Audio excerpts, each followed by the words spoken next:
It looks like we're back. Let's hope we can stay on. If not, I will do what we can to try and record this on our end. Worst case scenario, there is a back where I guess we could record it if we go offline, at least the audio portion. But I did make the round with all of you guys already, I believe, talking about the importance of the year itself. So let's get into the actual list itself. And as we go, we'll talk about these albums. And if I mention an album and you guys spoke of, or you guys picked it for your list, and I don't remember because I've got like multiple things going on here, just let me know. Oh, you've got your list in front of you. You've got a cheat sheet. Okay. It's actually on my side, but yeah. Okay. Put it in front of me. Okay, looks like YouTube is working from what I'm being told. Let's see. Somebody just jumped back in. It sounded like.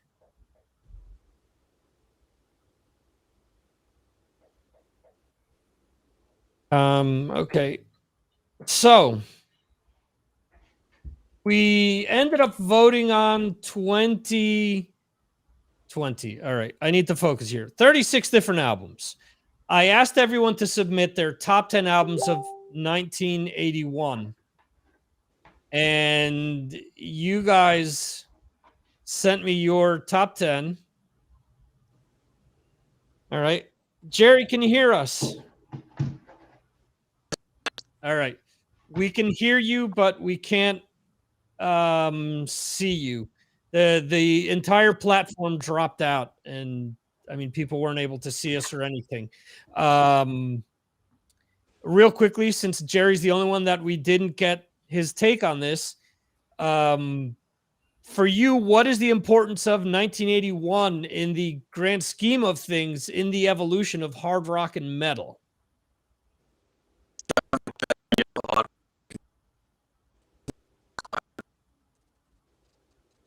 You're breaking up the entire time.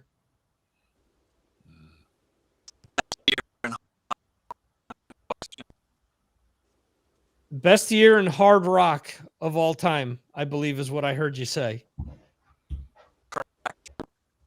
Okay, cool.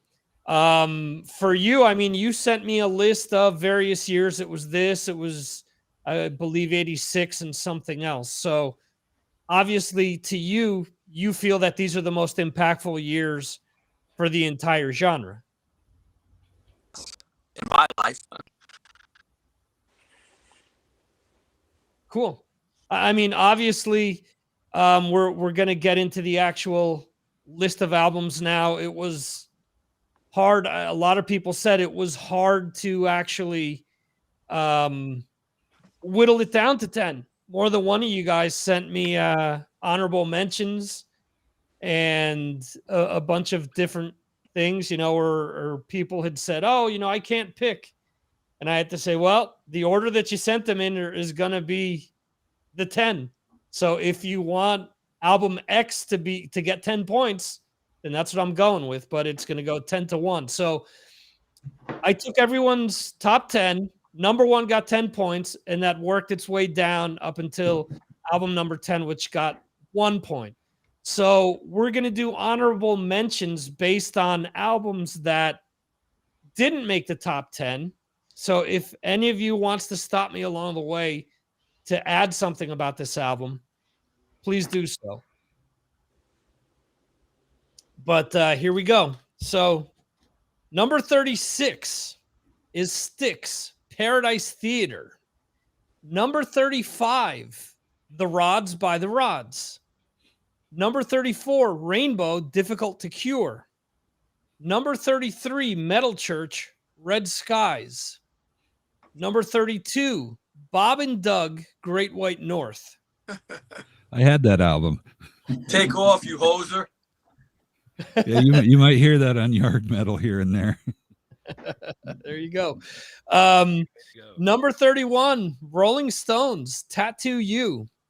An album that Jerry picked. And Jerry, I'm assuming you got that box set they just released?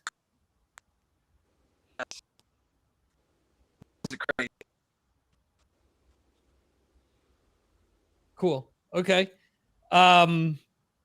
Let's see. Number 30, Marauder by Blackfoot. Well, yeah, I picked that one. Yeah, Okay. it's brilliant. Great Southern rock music. Really like that. I mean, it's their best album as well, which is another thing saying. The Diary of a Working Man on that album is fantastic. Cool. I'm going to buy that album, Jeremy. There you go. Again, making people's pockets feel lighter via the Patreon page by suggesting more music. Number 29, April Wine, The Nature of the Beast. Number 28, ZZ Top, El Loco. 27, Standing Hampton by Sammy Hagar. Wait a second. That would have been on my list, but everything I read said it came out in 82. Did it really come out in 81? Yeah, that was on 81. Yeah, that one made my list as an honorable mention as well. Just a solid album. Good little rocker by the Red Rocker. I love that album. Okay. Let's go. Number 26, Breaker by Accept. Number 25. Stop. Yes. Number 26, Breaker by Accept. Yes. Oh, that's hard. I sense disappointment, Johan. Yeah, a bit of disappointment. Yeah, but yeah. Okay, we'll see. Thank you. Jeremy, Johan's about to throw his gloves down, man. We're gonna throw down here. Where's your hockey stick? All right. Number 25 is Night of the Demons by Demon. Oh, that's a good album. I forgot about that. There you go. Number 24, Fire Down Under by Riot. Oh, yeah, another one. That's a great album. Yeah, brilliant album. Yeah, I think their album covers killed them though from a marketing standpoint with that steel thing that they put on every single album cover. It was awful, but the music was incredible. Right. Number 23, 4 by Foreigner. Number 22, one that made quite a few lists, but the thing was, it was lower down the list. So just to give you guys an idea, this album only got 8 points overall, and that's Escape by Journey, which is a huge album. Yeah, my favorite AOR album, my favorite Journey album, and probably the best AOR album that's ever been released, ever. I mean, obviously, we've heard all these songs now so often, but when it first came out, it blew your mind. Brilliant album. Right. Yeah, Frontiers has tried to run with that blueprint for years now. Number 21, Renegade by Thin Lizzy. Number 20. Johan's gonna lose his mind. What? What? I'm sorry to interrupt, but this is drop a Swedish swear word. Fan. Fy fan. But Victor, this is the overall list. This is the overall list. Yes. It made the list. Yeah. But here's the thing, Johan. I think you're the only one. That was my number 2. Yeah. Or 3. It was your 3. I think you're the only one that voted for it, so that's why It got the 8 points from being year number 3, and it ended up at 21. Mm-hmm. So, and just to give you an example, I'll mention this at number 19, but number 20 is Raven Rock Until You Drop. Yes. And there you go. Wow. Way to go, Jeremy. Jeremy's And always it's signed. here. It's signed as well. Oh, is it? Can't see it, but we'll take your word for it. Yeah.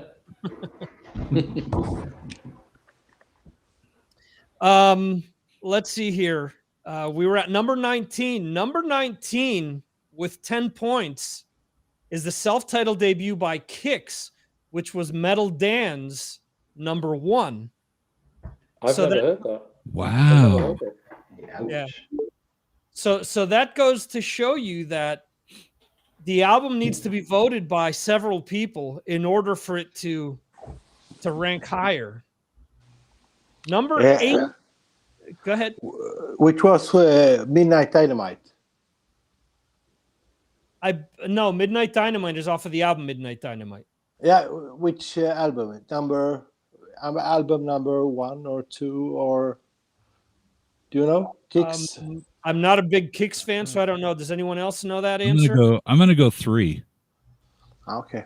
That's my final answer because I think Kix for Kids or something like that. Isn't that their second album? Or I don't know. Sorry to interrupt. I need to ask. No problem. That's what we're here for, Johan. No problem at all. We have so Chris from Decibel Geek is confirming that it is their 3rd album. Thank you, He's Chris. also saying that Renegade should be top 10 easily. So he's with Johan. Cool Kids was the 2nd album. Okay. Oh, that's it. Cool Kids. I knew it had kids in it. Yeah. All right. So moving on here. At number 18, The Elder by Kiss.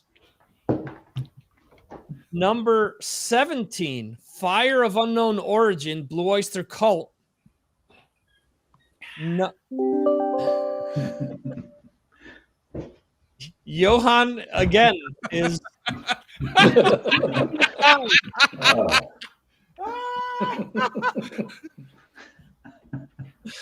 okay. What is Lord help us if Moving Pictures doesn't get in the top 10. Yeah.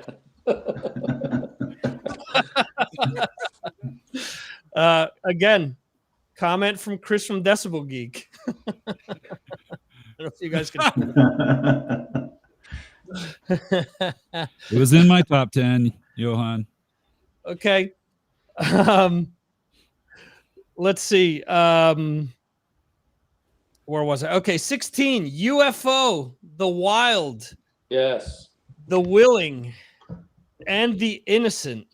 One of their greatest albums, even though there was no Schenker. Absolutely brilliant album. All 8 tracks. I think there's only 8 tracks on it.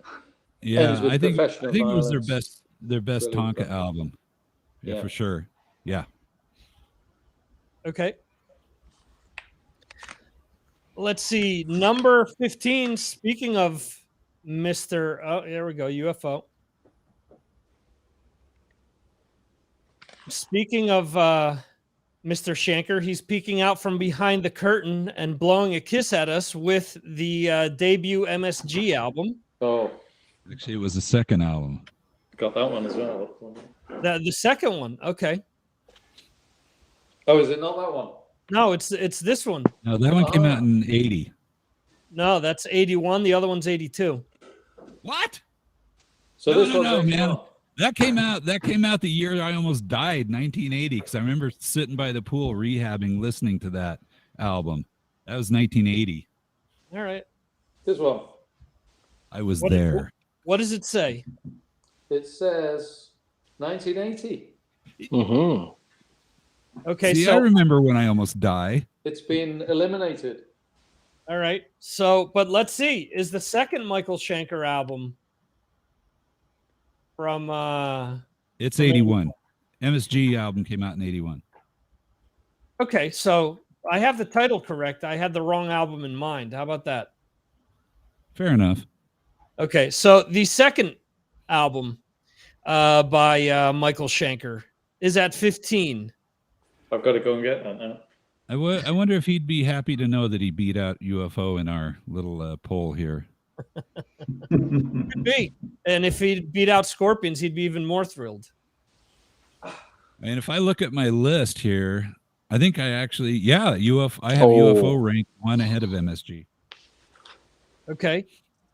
Let's see. At 14, this was one of the surprises. It was voted on by more than one person. Joan Jett with I Love Rock and Roll at number 14. Number 13, Y&T Earthshaker. Oh, that was my number 2. Wow. All right. Yeah, I had that one at number 4. That is absolutely brilliant. Yeah, I agree with you. Absolutely brilliant. I've been listening to that all week. I figured you were prepping with some of these albums. So, and this is from this point onwards, there are groups where albums are very close together. So, Y&T and this next album actually tied in points, but we're giving the alphabetical advantage to this next act from Canada. Trying to build suspense with Johan. It is Triumph with Allied Forces at number 12. Well, that was in my top 10, definitely. Yeah. I think it was quite high up. I mean, I can see Jerry's wearing the shirt. I mean, let's see that shirt again. That's brilliant. Yeah, there are several. There are several people that voted for this album, but it's the same thing. A lot of them were closer to the bottom of their list. 11 is Judas Priest Point of Entry. Ooh, tough crowd. Yeah. Wow. The top 10 better be damn good. Top 10. We're getting into the top 10. So if you guys want to add something about each of these albums, I'm fine with that. Number 10, Billy Squire, Don't Say No. Wow. That's a shock. Stop. Billy Squire. Is he I don't know much about him. Is he should I listen to him? No, you should just watch him dance. Yeah. I'd say if you are into the Sammy Hagar solo stuff, it's just some good straight up rock and roll kind of party music. Definitely, the heavy pop influence. It's not the heaviest thing you're ever going to listen to on the planet, but some real bangers there. Songs that get stuck in your head for weeks. What were some of the hits off of this, Mike? In the Dark. In the Dark. The title track, Don't Say No, made the rounds on radio. It's not. What is it? Lonely as Night? Lonely as Night, yeah. Yeah, those are my 2 favorite ones up there. Oh, okay. Thank you. Thank you. And this is why we do this, so that people get turned on to stuff that maybe they hadn't heard before, or revisit albums that they haven't checked out in some time. So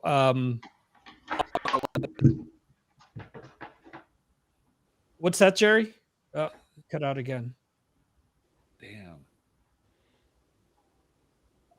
Let's see. At number 9, tying on points with Billy Squire, but alphabet ahead of him, AC/DC, For Those About to Rock.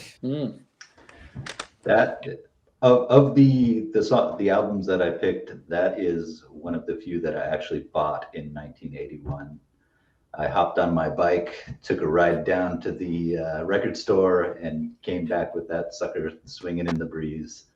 Threw it on, and it's been one of my favorite albums ever since. Yeah, that's a great point, because a lot of these albums, at least for me,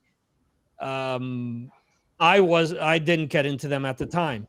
You know, I was Kiss all day, every day up until about 83 when Quiet Riot's Metal Health came out. And then all of a sudden, you know, I started going back and listening to things. But Jerry, I can assure you that album is here.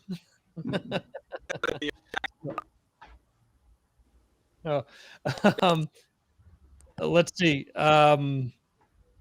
Number 8, Saxon, Denim and Leather, by 1 point over AC/DC and Billy Squire, actually. So very, very close there. What's that? Anyone want to chime in about Denim and Leather?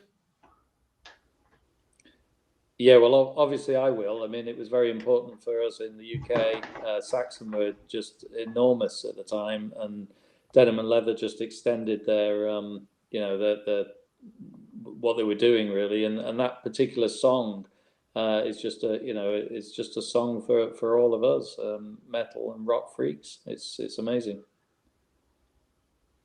Okay, cool. The other thing I would say is also I've got it on my Christmas list, and I'm getting the Spatter vinyl apparently.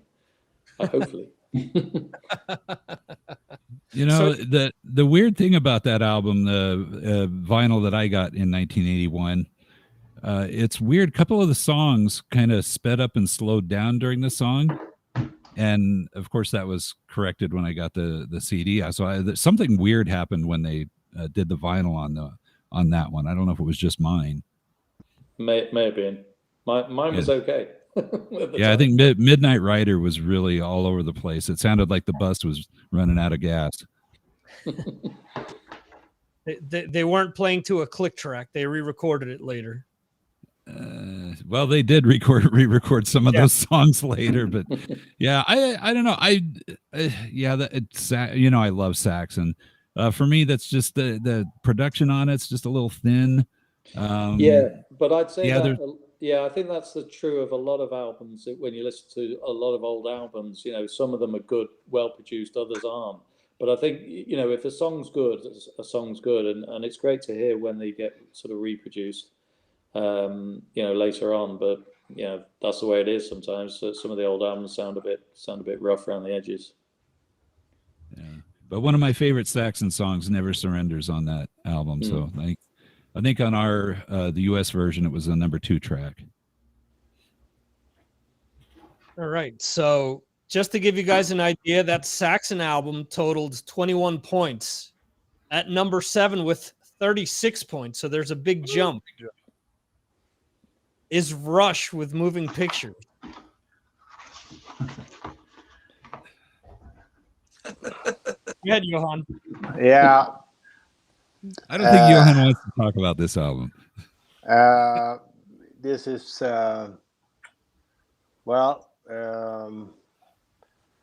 obviously wrong, of course. But if you, it's an.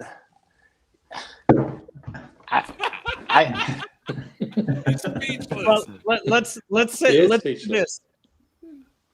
What? Tell us the importance of this album to you. It was obviously your number 1. Give us why this album was your number 1. Mm-hmm. Yes. Obviously, I'm too young to experience the album when it was released, but it was it's like a perfect of the time when this album was released. It sounds like it's not metal, but it's like this is the soundtrack of 1981 or 80 or 82. It's kind of like the perfect album. I mean, if you listen to a song like Red Barchetta, if you close your eyes and just listen to the music and the lyrics, it's just like it's like a fairy tale. It's and songs like Tom Sawyer, Limelight, it's a masterpiece. So what I'm saying is that you are wrong, all of you. You got That vital does- signs. Yeah. So you are wrong, but if you need to. It's kind of like the perfect rock album, and you know it. It's not the reason that it's so good is because it's not so obvious, and when you listen to it like 10, 15 times, it's a perfect album. So, I mean, compared to Diary of a Madman or whatever, those are simple albums, but this is perfect. This is perfection, and I understand, and I'm sorry for you, but this is, that's what I have to say. So I rest my case, and okay. I can't disagree with Johan, but I also have to say something about Jose's comment there. In the pharmacy world, PR means per rectum. Okay.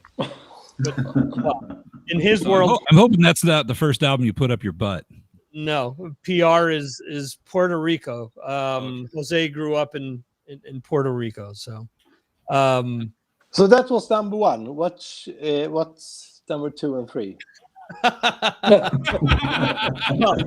I'll say this. For people in the US, I think this is probably obviously the Rush album that got played the most. So Tom Sawyer, Limelight, Red Barracuda or Red Barracuda. Still played.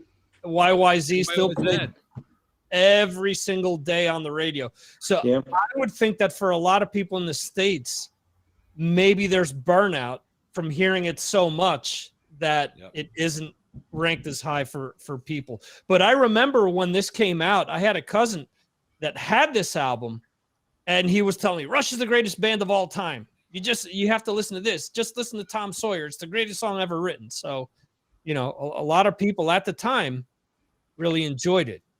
So jumping up, here's another group of albums that are separated just by a few points. So with 42 points at number 6 is Motley Crue with Too Fast for Love. Anyone want to comment on Too Fast for Love? Nobody. Okay. No, it's definitely not better than the Rush album. I think it was an important album, in the landscape of music. But I mean, if we're gonna measure album per album, you can't compare it. I think with the list, the thing is the Motley Crue album was voted higher on more lists than the Rush album was, where the Rush album tended to slot like between the 4th, 5th, and down, whereas Motley Crue tended to be within people's top 3. That's the only reason why it beat it out. But for example, the next album beat Motley Crue by 1 point, and that's Def Leppard's High and Dry. That's a great album. So I think that's the best Def Leppard album they've made. Yeah, I agree. Because afterwards, Def Leppard turned away from heavy rock. I mean, they weren't a heavy rock band after that. They were a pop rock band, and they have been since. But High and Dry is a proper rock album. There it is. Yep. Now, is that the original without Me and My Wine and the remix of Bringing on a Heartbreak? This is a recent re-release of the vinyl, which I've purchased. I've also got the CD, and I did have the original at some point, and I now can't find it amongst my collection, so I repurchased it. But whatever, it's still one of the greatest albums that Britain has ever produced. I can't dispute that. It's my favorite by them, and I play all the time. And then obviously the mark of a good album is that you still play it today. And I do, probably you do too. Yeah. But I have to, all the things you said about High and Dry, I agree to Pyromania. Okay. Oh, okay. I think that Pyromania is a good album. Yeah, It's a good album, yeah. For me, that's one of the most perfect album ever made. Yeah, the first three Def Leppard albums to me are by far like miles ahead of everything that came after. I know that there are a lot of people that love Hysteria because of how big it was and whatnot, but for hard rock fans, I mean, those first two albums were as heavy as they were going to get.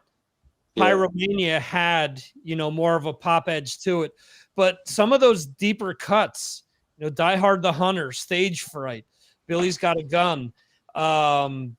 These are great tracks that, if you didn't have the over-the-top production that Mutt Lange put to them, I think people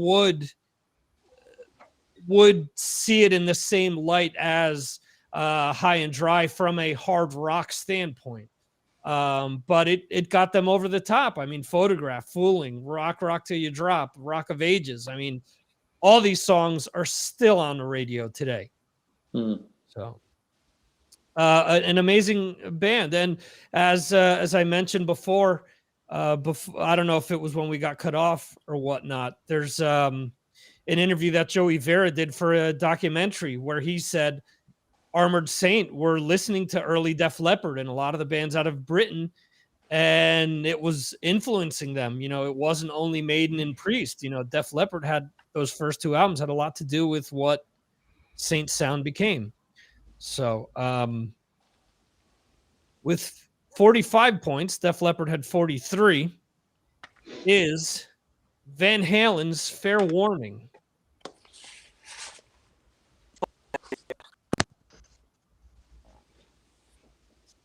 Let's see, Jeremy. What's that, Jerry? It keeps cutting. The two of you have it. All right.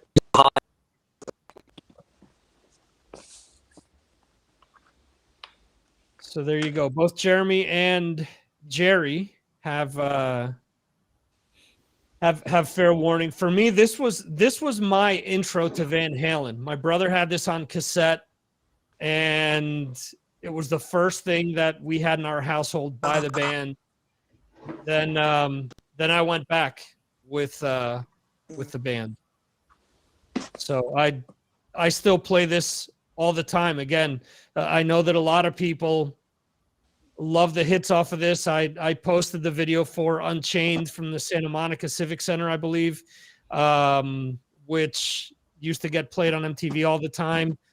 But I mean, for me, a track like Dirty Movies, other like deeper cuts off of it, just are tracks that have blown my mind since day one, and I still love them today. Number 3. Now here's another jump. And Johan, this for me is practically a perfect album. I will say side 2 of this is a perfect album side. This album scored 56 points and kept flip-flopping with 2 other albums for the 1 and 2 spot. And then today it was apparent who number 1 was going to be, but number 3 with 56 points, Iron Maiden Killers.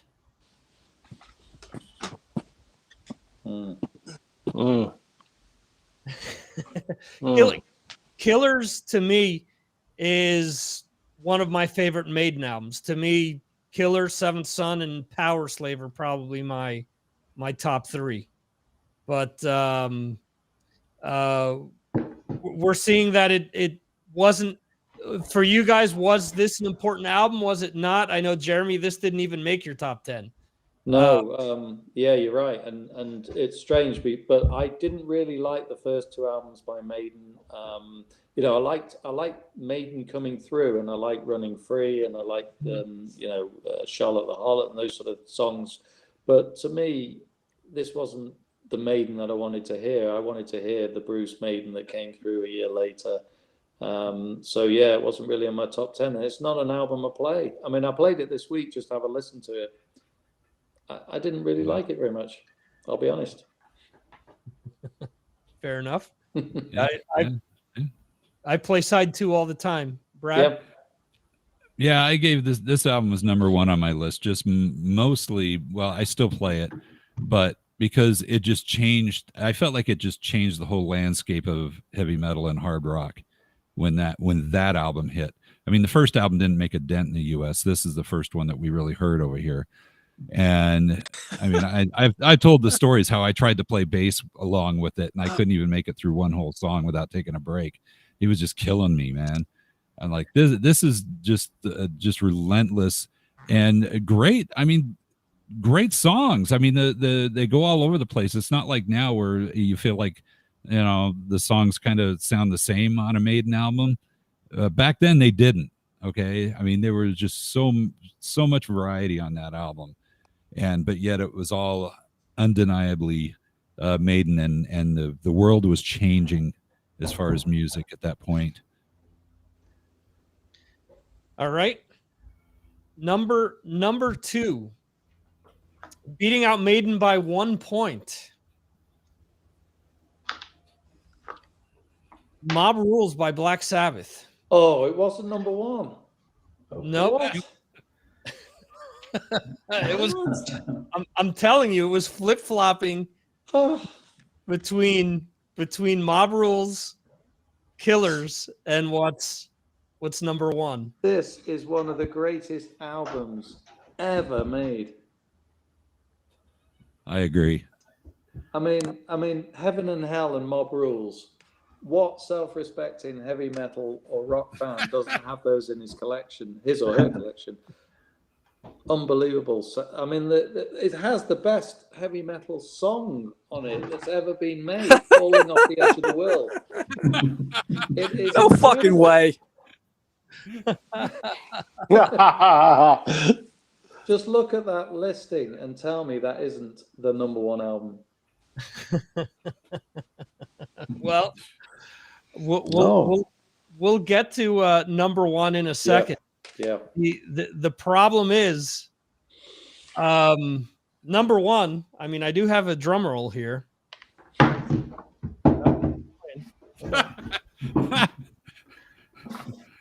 Very low. Number one by a lot. The number one album got 75 points. Just to give you an idea, Mob Rules got 57. So it's almost a 20-point difference. Jerry, you held it up before. It is Diary of a Madman by Ozzy Osbourne. So let's see.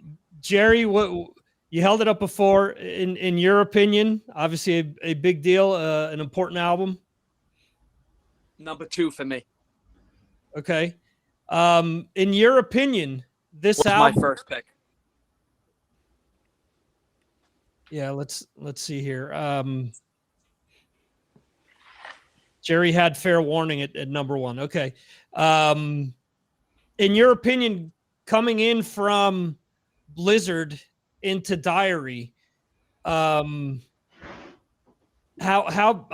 big of a deal was this album to you? Because obviously the introduction of Randy Rhoads with Blizzard, and then Randy just furthering what he could do with tracks like the title track and just taking things in other places that they didn't go with that first album.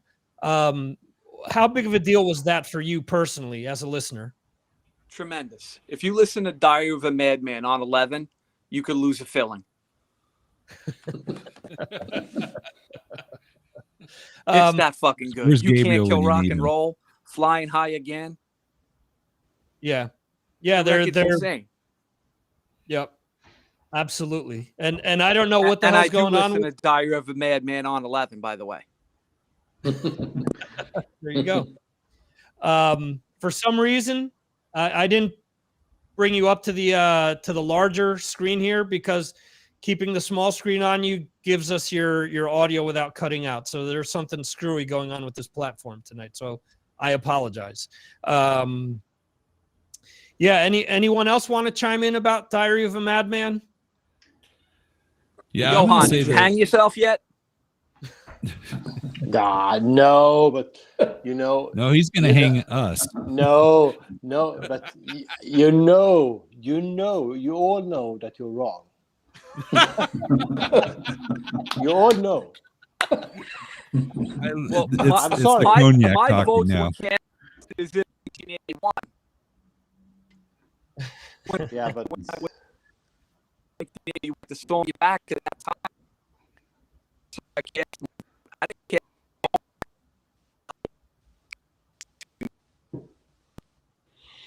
it was number one. I'm so sorry, Jerry. I can't hear you. Yeah, it keeps cutting out now. So he was saying that, you know, he cast his votes based on, you know, what he was listening to at the time, and that's why he put Van Halen at number one. Jerry did vote Moving Pictures at number 4. So he's one of them that was there with you that felt that the album deserved to be in the top 10 albums. And Johan, you didn't mention Vital Signs. Come on, bro. Now I could mention every song in that album, but I wonder which album sold the most. Which album sold the most? Out of all of these, out of all 36 albums that were listed, I think. Wow. Yeah, I mean, I would have to say it was probably Chris will probably put that. Journey. I mean, the Journey was a big seller. The Foreigner was a big seller. The Stones' Tattoo You was a huge seller as well. Styx Paradise Theater was a huge seller. But the biggest. The biggest. I mean, the biggest. You have Journey. You have to think of. It had to be Moving Pictures.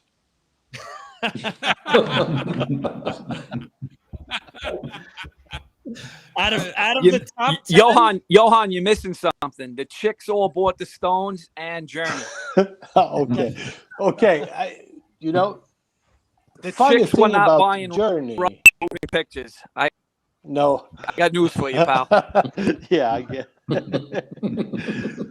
I guess that's true. But you know, Journey has never ever been big in Europe, ever. So Journey is a new band for us. Yeah, It's not and that's in Europe. We have They have chicks in Europe. we have in chicks Sweden. in Europe, so don't worry. the funny thing about that is I saw Journey sandwiched between I think it was Dream Theater and Gojira at a festival.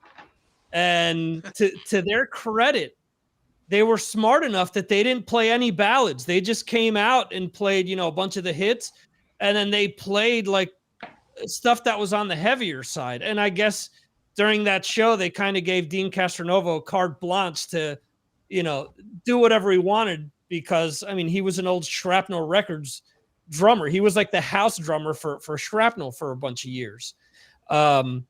So that was cool to see them. At least they were rolling with the punches, realizing that they were kind of sticking out as a sore thumb. Yeah. Journey Captured live album came out in 81. That is a great record. Fuck Escape.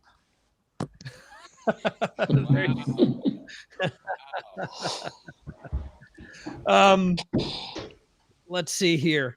Was anyone outside of Johan surprised with what ended up as number one?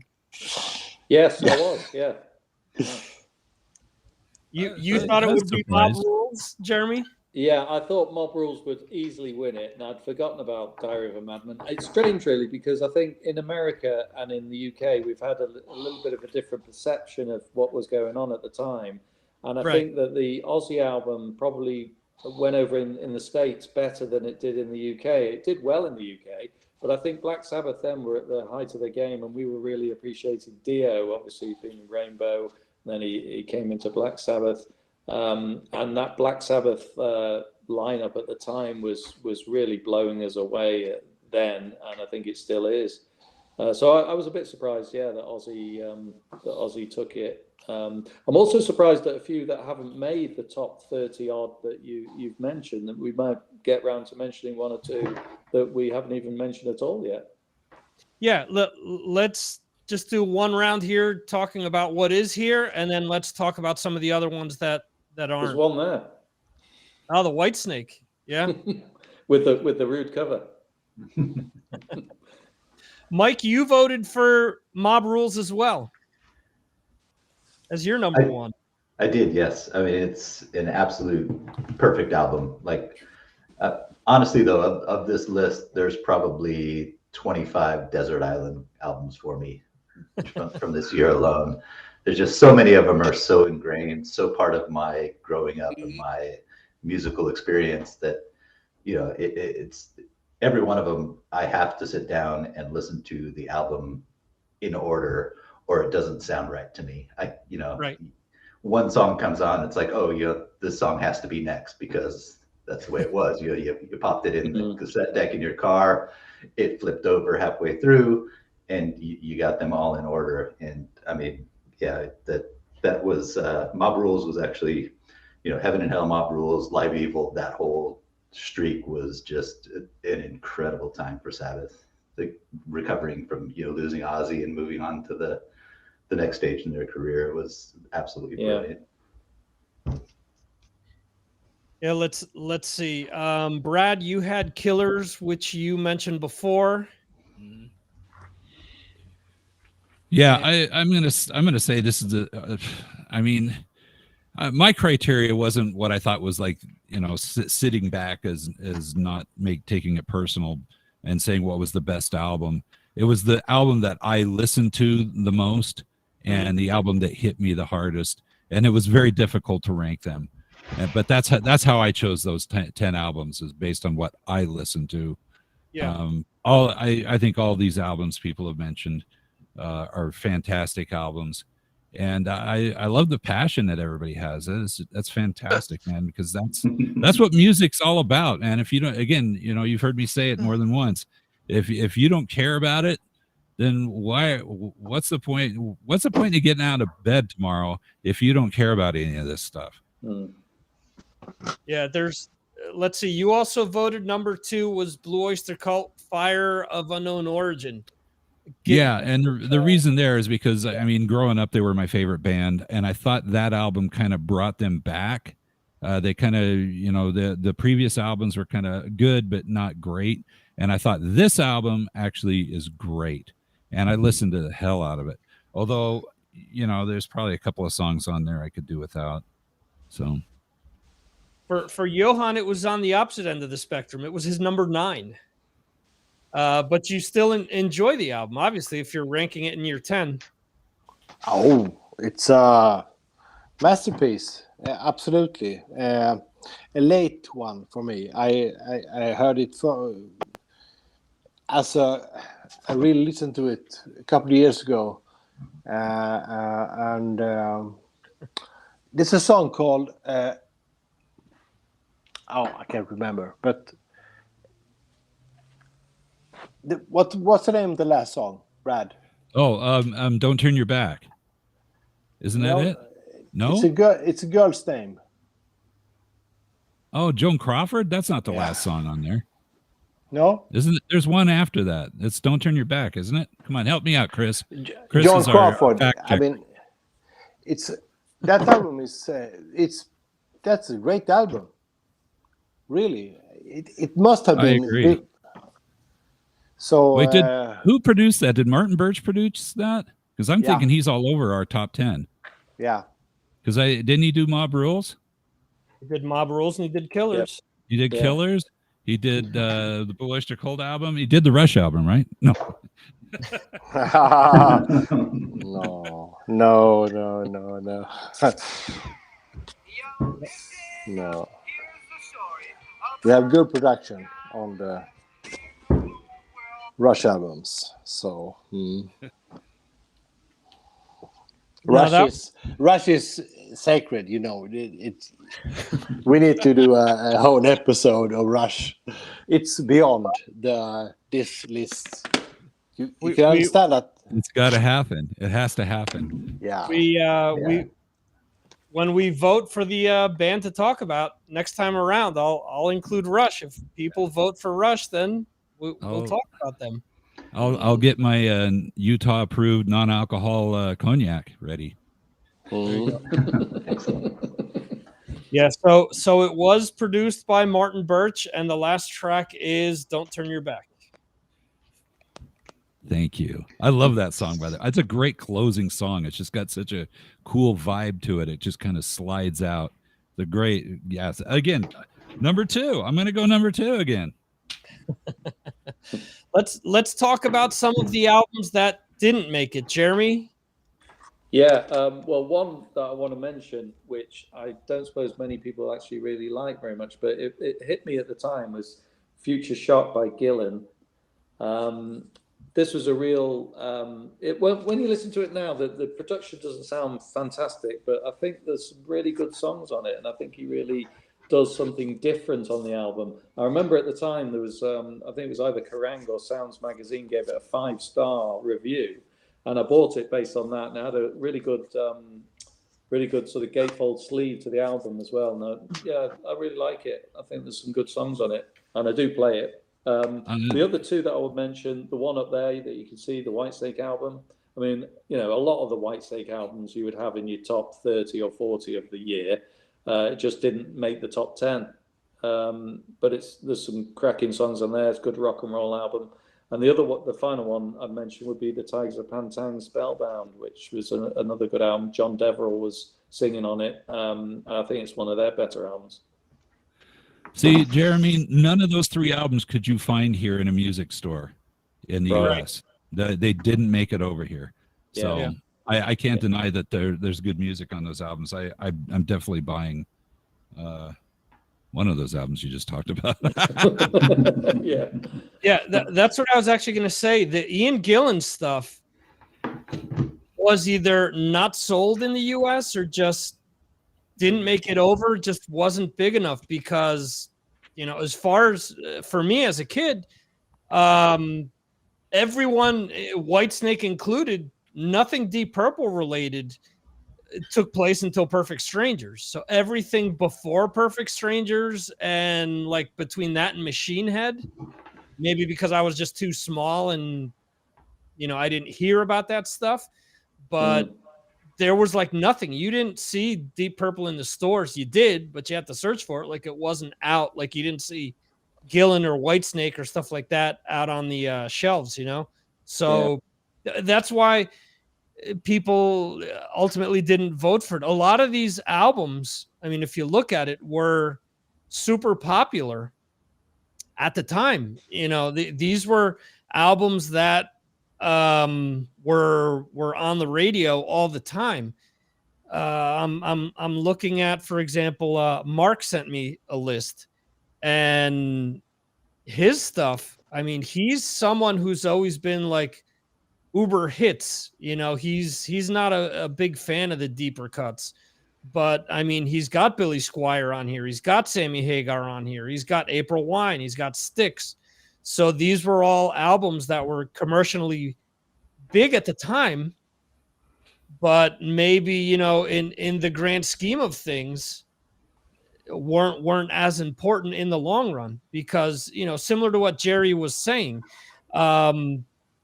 it's completely different to what was happening at the time, as opposed to looking at stuff, you know, in hindsight, because obviously, you know, Gillan for you in the UK maybe is like Billy Squire for us that came out of the States, you know?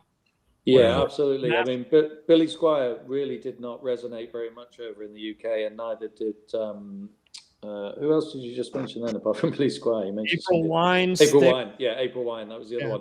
I mean, we'd heard of these bands and we'd heard of maybe the odd track, but they really didn't, you know, they didn't get any airplay, very little radio play. Whereas Gillan would be on TV. You know, we'd see Gillan on primetime TV. Yeah. See, that's a huge difference. Yeah. Yeah, because like for me, you know, Gillan, I don't think really hit my radar until Born Again, and then I kind of went backwards with him from there. You know, digging up in the magazines, and and all that. And about 10 years back, I picked up a box set of all.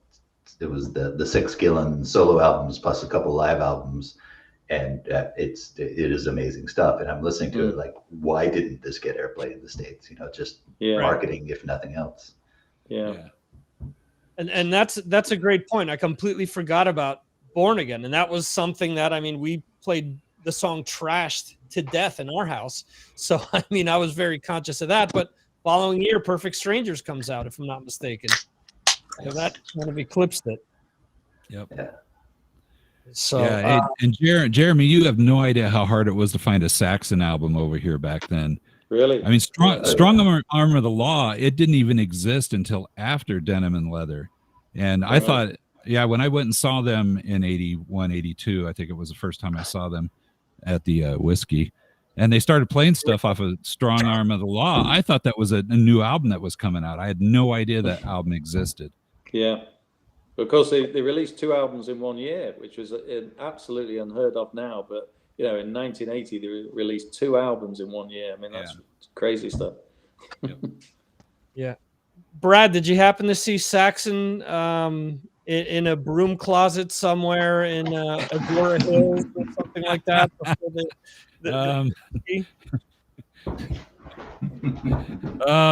Let's see. No, just the Whiskey was the smallest place. Well, let me think about that.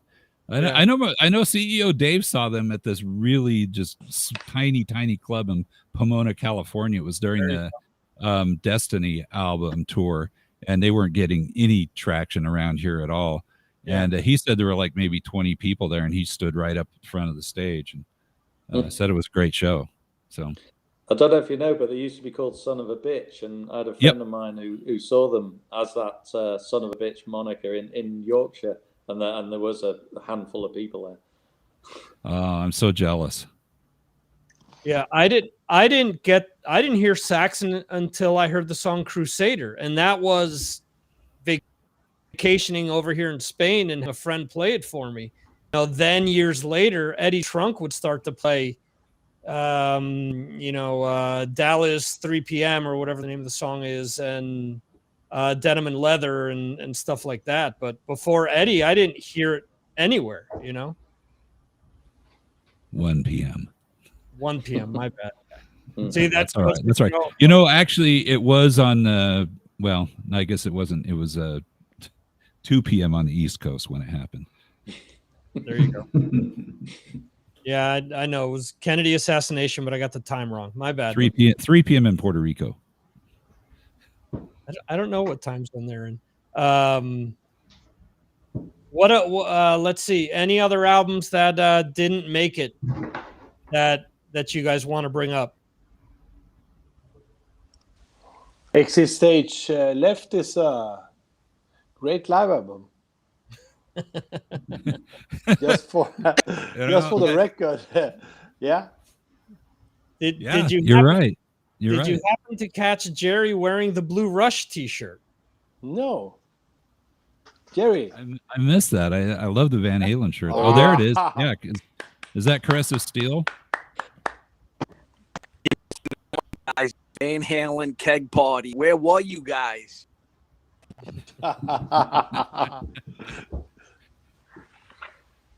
There you go. I'm starting to realize why Jerry roots for the Bruins. Keg parties.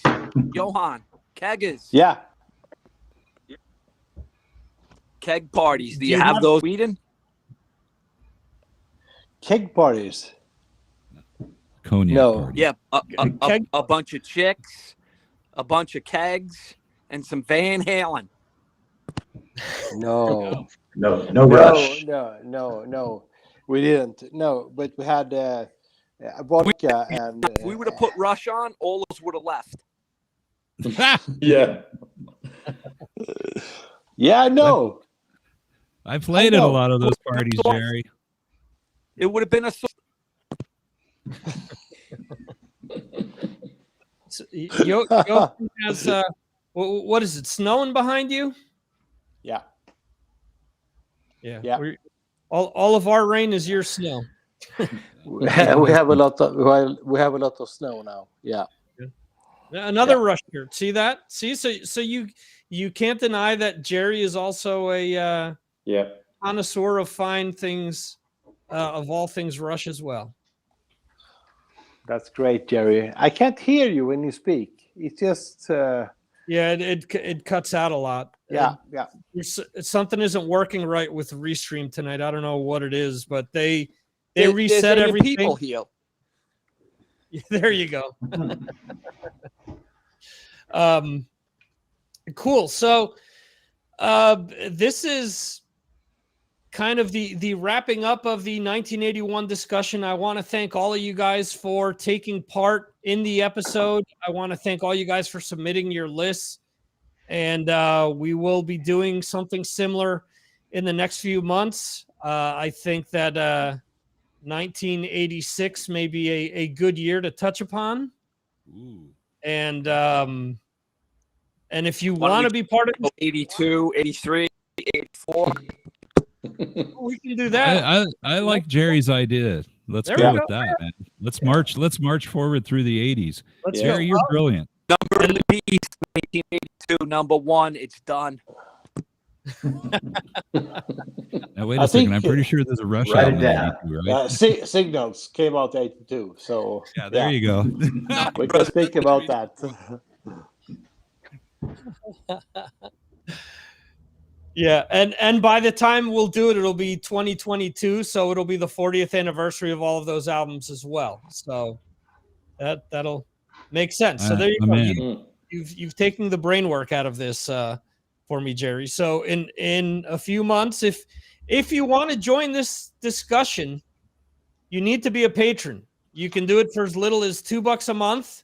There was someone on another Patreon page who wanted to guest, and Jerry's exact words was, "Tell him to pound sand." So if you want to be involved, it's $2. It's not no one's going forth for $2. So Yeah. And you've got this great community that we talk about music. We all love our hard rock and metal. We pick songs for a playlist. We have the album of the week. We talk about what we're all checking out that week, what we're watching. There's a lot of great stuff. It's a troll-free environment. The cool thing is, as much as we love our bands, love our music, we still have fun with these discussions. And it's always a pleasure to speak to you guys. I always say this during the episodes, during the podcast, and I mean it. I appreciate all of your support, and I appreciate the fact that you guys choose to spend your Friday with me to talk about all this great music. There's a million other things you guys could do, but we're here all on Signals from Mars tonight. So thanks to all of you guys for making this happen. And thank you, Jerry, for coming up with this idea.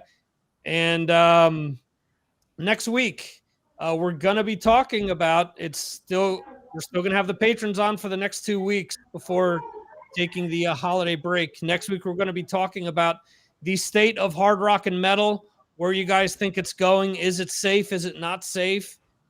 Where it needs to be, so on and so forth. And then the last show of 2021 will be our top picks of 2021. So if you want to be a part of either one of them, be a patron or go pound sand. There you go.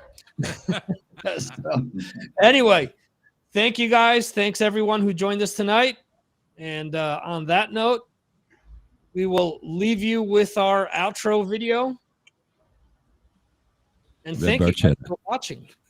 So see you. We'll see you next time right here on the Signals from Mars live stream. Johan, I'm going to listen